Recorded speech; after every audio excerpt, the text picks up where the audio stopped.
낮에는 구름 기둥과 밤에는 불기둥 주 백성 앞에 나타나 인도해 주시네. 좋으신 주님의 평화가 이 땅 위에 살아가는 모든 이들 가운데 함께 하기를 빕니다. 매화 또 개나리가 피고 또 새순도 꽃처럼 피어나는 4월입니다. 서울은 벚꽃이 피었다고 하는데 파주는 아직이지요. 그러나 이 며칠 내로 필 것 같습니다. 화려한 벚꽃도 피어날 것입니다. 이 아름다운 4월에 우리 역사에 중요한 사건들이 참 많았습니다. 모두 아시는 것처럼 우리 역사의 4월은 찬란하게 아름다운 달이지만 또한 그 아름다운 만큼이나 슬픈 달이기도 합니다. 피 흘림의 달이요, 또 가슴 뜨거워지는 함성의 달이기도 합니다. 학살의 잔혹함과 피해자들의 고통과 슬픔, 또 오랜 모순을 껴안고 살아온 제주 4.3 사건도 있었고요. 또 영구 독재를 획책한 지도자를 하야시키고 망명하게 했던 4.19의 달이기도 합니다.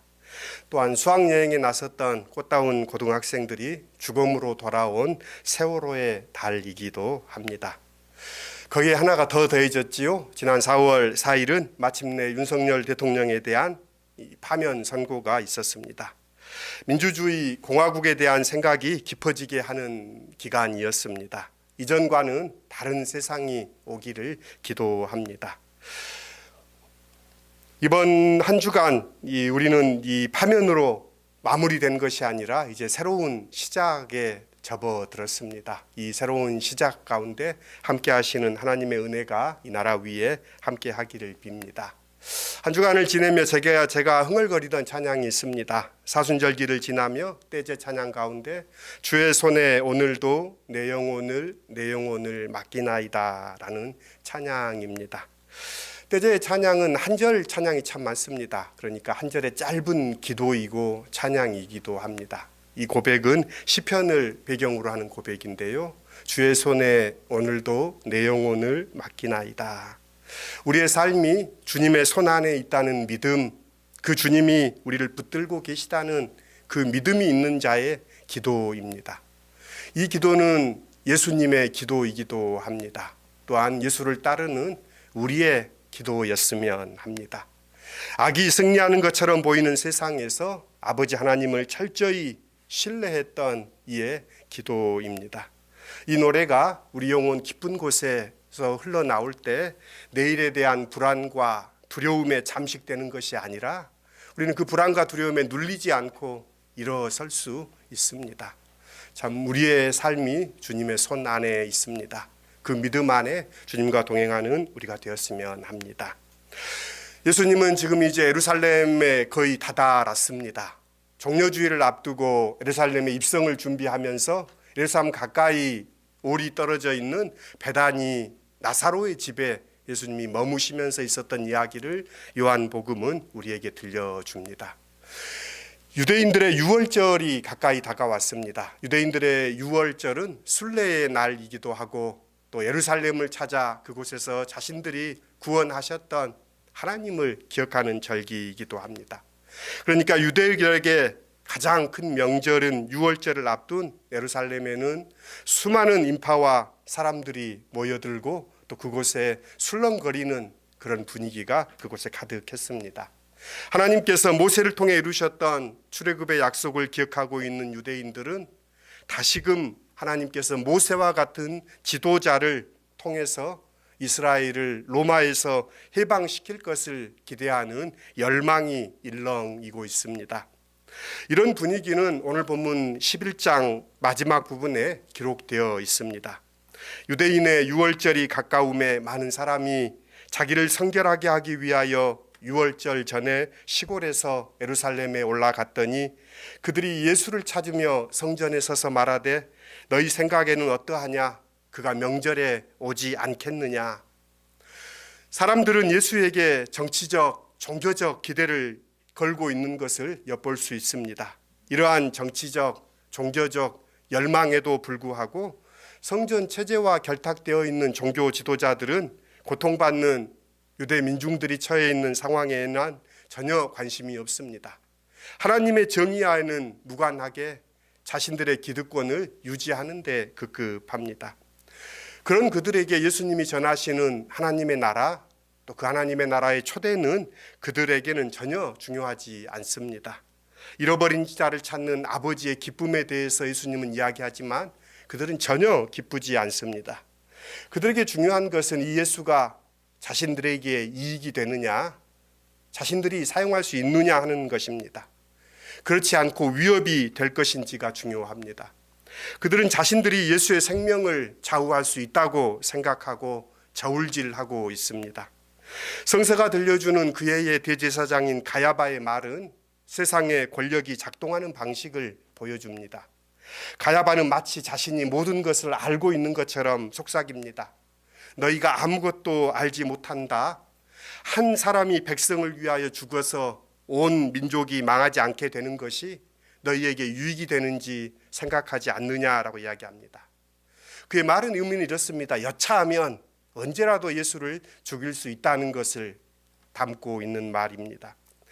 예수가 죄가 있든 없든 그것은 상관이 없습니다. 온 민족이라고 이야기하지만 사실은 자신들이 지키고 있는 그 기득권을 가리키고 있을 뿐입니다. 그러기에 선지자가 예루살렘 밖에서는 죽는 법이 없다라고 말씀하셨던 예수님의 그 말씀은 언제라도 희생양을 만들어내는 권력의 생리를 꿰뚫고 있는 말씀입니다.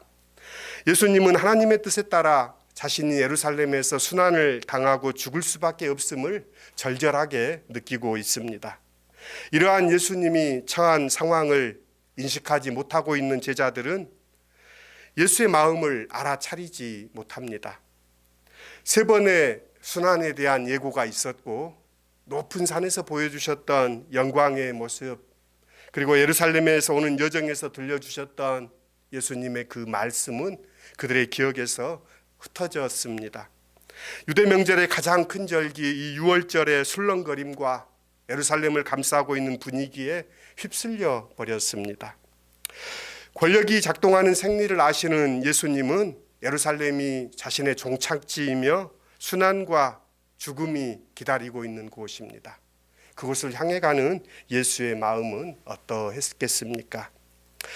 그 무거운 마음 속에서도 예수님은 하나님을 향한 신뢰 속에 하나님의 용서와 화해, 그리고 그분이 이루실 평화에 대해서도 계속해서 말씀하십니다. 지난 시간 돌아온 탕자의 비유 이야기도 들었고요. 또 3년을 지나도 열매 맺지 못하는 무화과 나무 이야기, 사람이 떡으로만 사는 것이 아니다 하면서 하나님의 말씀, 하나님을 경배하는 삶을 예수께서는 들려주시고 보여주십니다. 예수님의 예루살렘 순례는 십자가를 지지 말라는 사탄의 유혹에 대한 당신의 대답입니다. 참 사람의 길을 가겠다라는 예수의 그 결단이 하나님과 동행하는 사람의 길, 십자가의 길로 예수님은 걸어가십니다. 사순절은 그런 시간입니다. 종교적 고용을 통해 열정적으로 하나님처럼 되는 길이 아니라 사람의 길을 겸손히 걸음으로 하나님을 인정하고 그분 안에 그분을 따르는 시간입니다. 주님 손에 오늘도 내 영혼을 맡깁니다.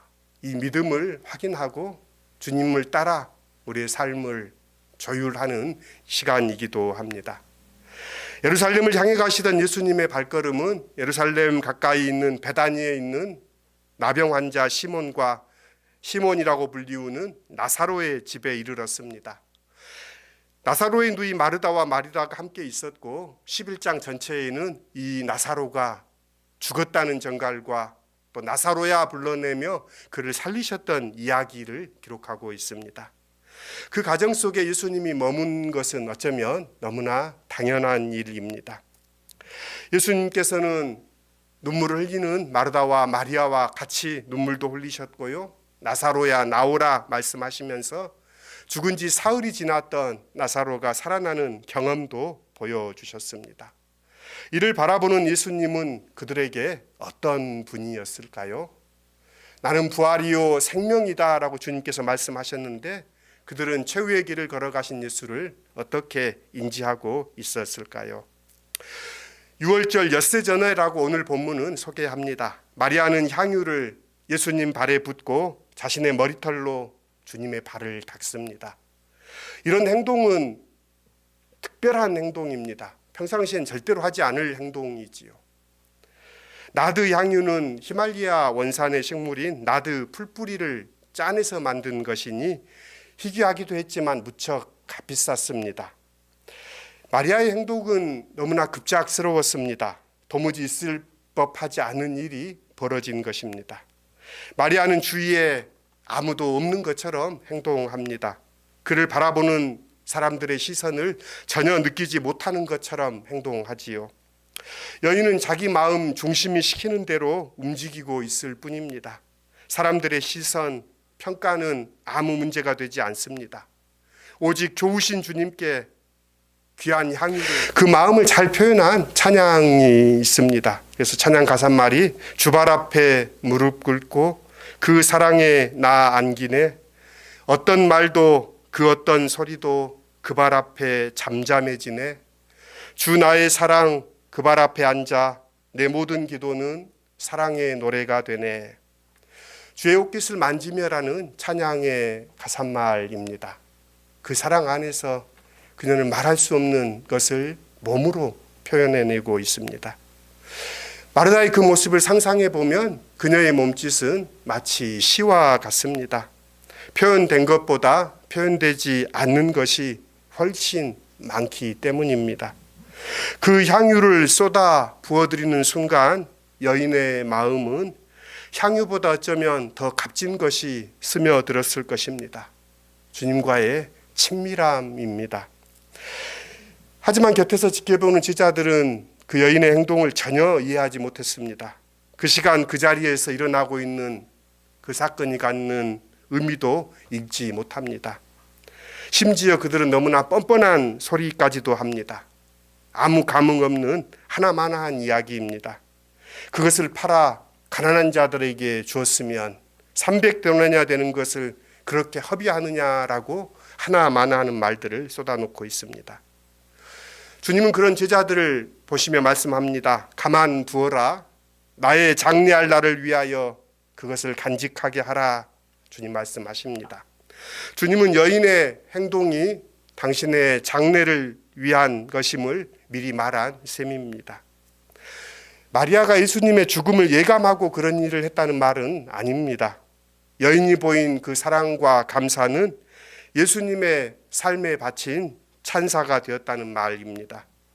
지도자를 자처하는 이들과 대립하며 지치고 긴장했던 예수님의 마음에 새로운 힘이 공급되었을 것입니다. 인생은 그렇습니다. 단 한 사람이라도 나의 진정을 알아주고 나를 진심으로 사랑하는 사실을 확인할 수 있다면 그 무엇으로도 꺾을 수 없는 은근한 힘이 우리 안에 일어납니다. 그 힘은 어떤 어려움도 이겨내게 합니다.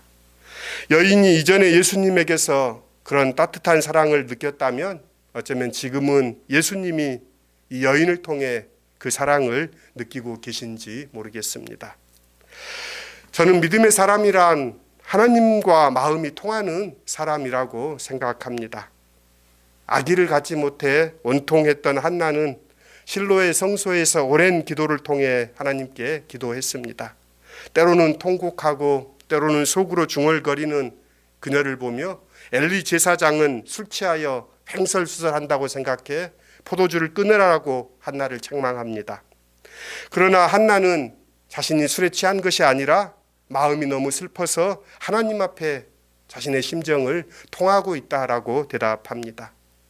저는 이것이 기도라고 생각합니다. 이것이 믿음의 사람입니다. 기도는 단순히 말을 넘어섭니다. 단순한 말이 아닙니다. 말하는 것이 아니지요. 기도는 말을 넘어서서 심정이 통하는 것입니다. 심정이 통한다는 것은 상호적인 것입니다.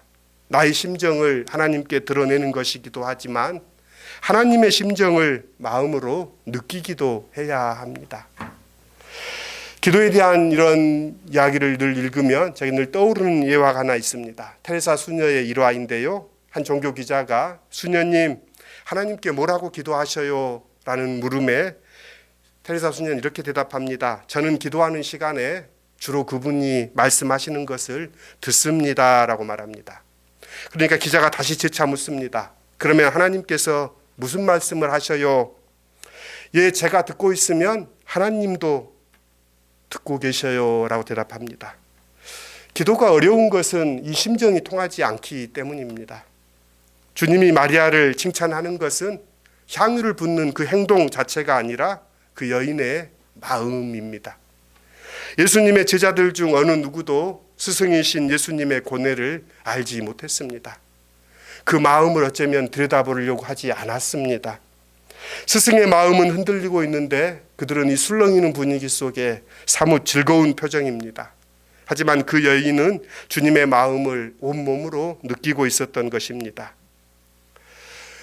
오늘 복음서 본문과 함께 요한 복음의 본문과 함께 병행 본문으로 이사야서 43장의 말이 있습니다. 이사야서 43장에 이전 일을 기억하지 말라라고 이사야 선지자는 외칩니다. 그러면서 16절부터 18절까지는 과거의 출애굽의 사건, 홍해를 가르시고 그들을 인도하셨던 하나님의 구원에 대한 이야기, 그리고 19절부터 21절까지는 새롭게 바벨론의 포로가 된 이스라엘 백성들을 광야에서 사막에서 이끌어내시는 하나님의 은혜에 대해 적고 있습니다. 이 이야기는 과거의 이야기가 아닙니다.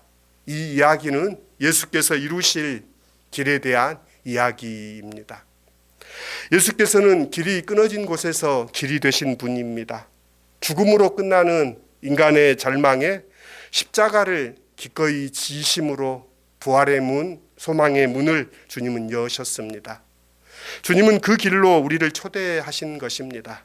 주님은 우리와 함께 죽으러 가자고 우리를 부르신 분이 아닙니다.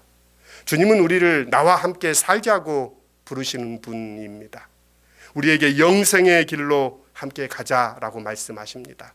이전의 일들은 기억하지 말고 새 일을 행하시는 주님 안에서 나와 함께 가자. 주님은 영원한 생명, 부활의 생명으로 함께 살자고 하십니다. 그 초대가 이 사순절에 우리에게 주어집니다. 헌법재판소의 판결문을 들으면서 이제 헌법재판관이었던 문영배 씨의 삶도 조금씩 조명됩니다.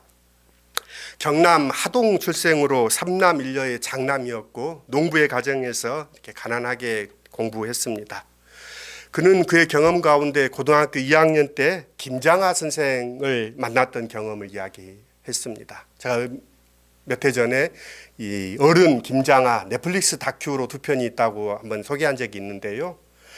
예, 그분 다큐도 한번 보셔도 좋을 것 같습니다. 그분을 만났습니다. 그러면서 이제 대학 4년 졸업할 때까지 그분을 통해서 장학금을 지원받았다고 이야기합니다.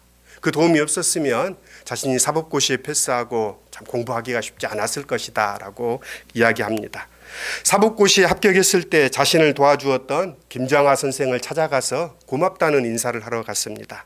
그래서 선생님께 고맙다고 인사를 갔더니 김장하 선생님이 자기에게는 고마울 것이 없다라고 말합니다. 내가 준 것은 이 사회가 내게 준 것이니 내게 갚아야 할 것이 있다고 생각한다면 이 사회에 갚으라라고 응대하시는 그분이 자기 깊은 인상을 남겼습니다. 그는 27년의 판사 생활을 마무리하고 헌법재판관이 되었지요. 그리고 이제 19년의 재판관에 임명이 되고 이제 올해 4월 18일 퇴임하게 되는데요. 그는 이 김장하 선생의 삶에서 자신에게 교훈이 된 가르침을 이렇게 이야기합니다. 자유에 기초하여 부를 쌓고 평등을 추구하여 불합리한 차별을 없애며 박애로 공동체를 튼튼히 연결하는 곳, 이것이 가능한 곳이 대한민국임을 증명한 삶을 살았다라고 이 김장하 선생님의 삶을 평가합니다. 그러면서 자신의 삶이 누군가에게 이 사회에 기여한 것이 있다면 그분의 말씀을 잊지 않았기 때문이노라라고 이야기하는 것을 듣게 됩니다. 참으로 선의는 그렇게 연결되나 봅니다. 참 하나님의 이 행하심 섭리는 참 가는 실과 같아서 보이지 않지만 그것이 드러날 때는 하나님의 섭리가 드러나서 그 선한 사람들을 통하여 하나님의 일들은 이루어집니다. 김정한 선생은 그런 말도 합니다. 이 사회가 유지되는 것은 평범한 사람들을 통해서입니다 라는 말도 참 인상적입니다. 다큐의 말미에 그분은 이렇게 이야기합니다. 산을 오르려 할 때 너무 무리하지 말고 꾸준히 천천히 오르라는 말을 두 마디로 이야기합니다. 사부작, 사부작, 또 꼼지락, 꼼지락. 이 두 마디를 이야기하면서 꾸준히 천천히 자신의 페이스로 가라라는 말을 듣습니다. 그분의 삶을 보면서 참 우리의 믿음의 주요를 온전케 하신 이인 예수님을 우리는 바라보게 됩니다. 그분은 당신 앞에 놓여 있는 그 길을 쉼없이 꾸준히 부단히 걸어가십니다. 한 시인의 노래 속에 꽃은 소리 없이 핀다. 꽃은 고요하게 핀다. 고요 속에서 끊임없이 움직이며 핀다. 서두르지 않는다. 조급해하지 않으면서 그러나 단 한순간도 멈추지 않는다. 이 땅의 모든 생명이 자신에게 부여된 목적을 위해 고요하게 끊임없이 서두르지 않고 조급해하지 않고 멈추지 않고 나아갑니다. 우리도 그렇기를 소원합니다. 하나님은 말씀하시는 분입니다. 그분이 말씀하시기를 기대할 때 비로소 우리는 그분의 음성을 듣습니다. 주님 앞에 머무시고 주님 앞에 우리의 마음 쏟아놓고 주님의 마음과 우리의 마음이 통하는 기도 가운데 주님 앞에 서는 우리가 되었으면 합니다.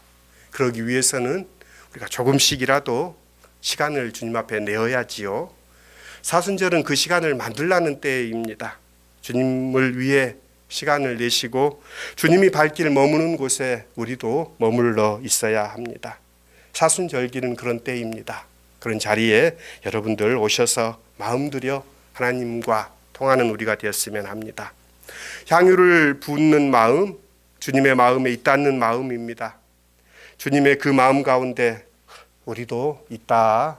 참 평화의 전령되는 크리스천 공동체의 모든 지체들이 될 수 있기를 빕니다. 사막의 길을, 광야의 강을 하나님은 흐르게 하십니다.